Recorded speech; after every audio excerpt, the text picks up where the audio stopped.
Bonsoir à tous, ravi de vous retrouver pour cette émission Il était une fois. Ce soir, nous accueillons Olivier Terlinden. Bonsoir Olivier Terlinden. Bonsoir Angélique et merci de votre invitation. Avec joie. Vous venez de publier Au-delà du vieux mur. Alors comment est né ce premier roman? Alors il est né au fait en forêt, pendant des longues promenades en solitaire dans les forêts et les prairies brabançonnes, toujours équipé d'un petit carnet. Et donc dans ces petits carnets, j'ai écrit les premières notes du roman. Et puis le puzzle a donné ce premier livre. Alors ce livre est aussi l'histoire d'une amitié, une amitié entre trois enfants de 10 ans. Est-ce que c'est important pour vous, l'amitié? Oui, donc c'est une histoire d'amitié entre ces trois enfants, une histoire d'amitié entre l'un des trois enfants, François, et un vieil homme, un vieil ermite qui habite au cœur d'un domaine. Une histoire d'amitié aussi avec la terre. Et oui, pour moi, l'amitié est à la base de ma vie, parce que l'amitié fait grandir. L'amitié nous permet de comprendre des choses sur soi-même, sur le monde. François va se choisir un grand-père. Vous parliez d'amitié, mais c'est au-delà de ça, c'est carrément de l'affection entre ce grand-père et ce petit garçon. C'est aussi important de montrer un lien intergénérationnel. Oui, je crois qu'entre les différentes générations, on a beaucoup à s'apporter. Et là, cet enfant va sans doute apporter quelque chose de l'ordre de la chaleur, de la joie de vivre à ce grand-père. Et ce grand-père, par sa paix intérieure, par sa connaissance de la terre, va aider l'enfant à traverser ses blessures d'enfance et à faire son chemin vers sa vie d'adulte. Pourquoi est-ce que le domaine d'Hermeline attire autant ce petit garçon? Donc François et ses deux amis sont en effet passionnés par ce domaine. C'est un domaine entouré d'un immense mur en briques. Et à l'intérieur, ils savent qu'il y a quelque chose. Ils imaginent, il y a peut-être un trésor des Templiers. Et donc, ils s'imaginent des tas de choses et ils ont envie d'y entrer. Mais en même temps, ils n'osent pas parce qu'on dit que le garde est sévère. Et finalement, ils vont y entrer. François va y tomber par une nuit de tempête. Et là, il va y découvrir le véritable trésor qui est dans ces murs. L'encyclique Laudato Si vous inspire. Comment avez-vous traduit cet intérêt dans votre roman?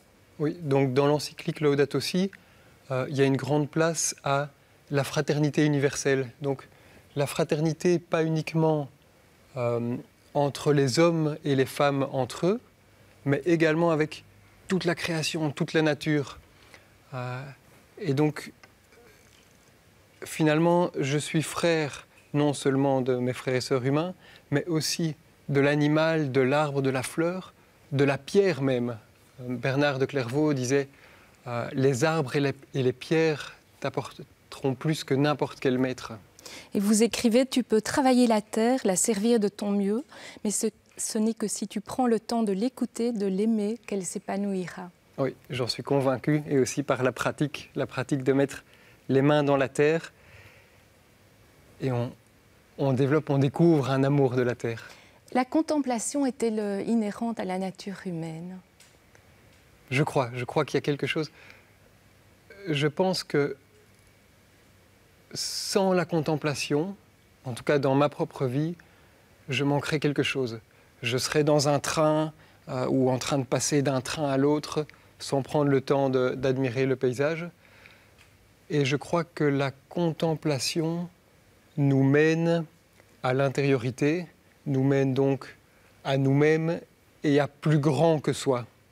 Vous êtes également photographe animalier. Est-ce que justement le fait de partir à la tombée du jour ou à l'aube naissante, est-ce que ce sont des moments privilégiés de contemplation? Oui, alors il y a certaines photos, j'ai dû m'y reprendre à 3, 4, 5 fois, parfois des heures d'affût pour parvenir à un beau cliché. Je pense notamment à un petit renardeau.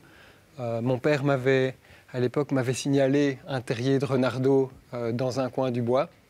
Et je suis allé plusieurs matinées en me levant très tôt avant le soleil. Et je suis revenu chaque fois bredouille. Et puis la dernière fois, je m'étais levé à 5 heures du matin. À 8 heures du matin, j'avais rien vu. Je pensais rentrer. Et là arrive ce petit renardeau qui arrive face à moi, qui s'arrête devant un grand chêne. Et c'est une de mes plus belles photos.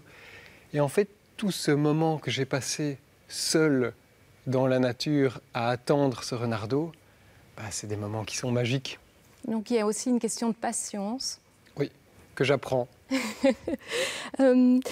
Est-ce qu'il est important, selon vous, de préserver, de protéger les lieux de silence? Est-ce que vous avez un peu l'impression qu'ils risquent de passer à la trappe? Mais c'est vrai qu'on est dans un monde où le bruit prend beaucoup de place. Des lieux de silence, en fait, on n'en connaît pas beaucoup, que ce soit le bruit des voitures, le bruit des avions dans le ciel. Même dans la forêt, c'est difficile d'être dans le silence. Alors il y a la musique des oiseaux, la musique du vent dans les feuilles, là on n'est pas dans le bruit.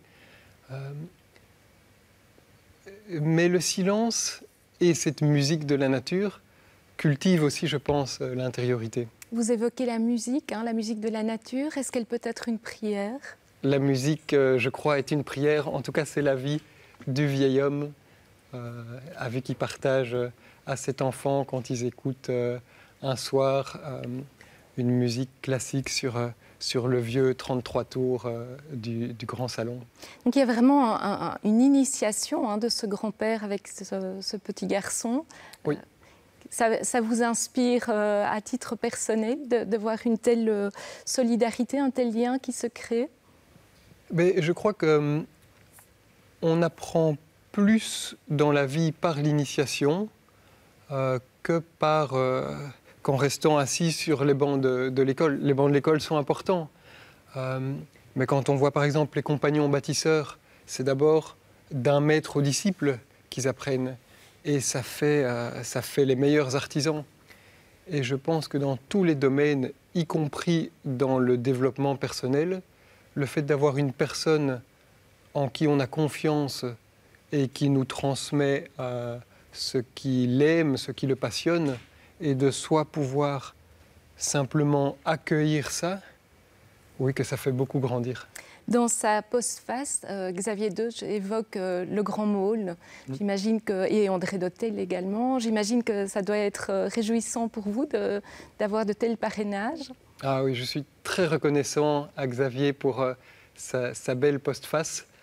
En fait, on ne se connaissait pas avant que j'écrive ce roman. Et puis, un ami m'a suggéré de contacter Xavier Deutsch pour avoir son avis sur le livre. Alors au début, il a un peu hésité, il n'avait pas très envie de le lire, je crois qu'il est beaucoup sollicité. Mais il m'a toujours laissé une petite porte ouverte. Bon, j'ai insisté.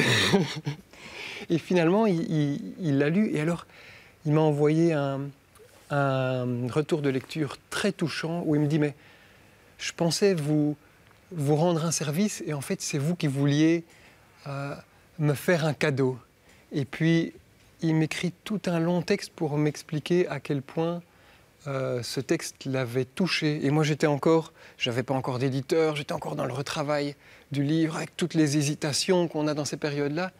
Eh ben, vraiment, son message m'a donné des ailes pour la suite les prochaines étapes. Eh bien, une suite qu'on vous souhaite heureuse, en tout cas. Olivier Terlinden, merci de nous avoir rejoints ce soir. Au-delà du vieux mur a été publié aux éditions Werich. Merci à vous de nous avoir suivis. Si vous souhaitez revoir cette émission ou une précédente, il vous suffit de vous rendre sur le site Ovio ou sur celui de Catobel. À très bientôt pour une prochaine rencontre.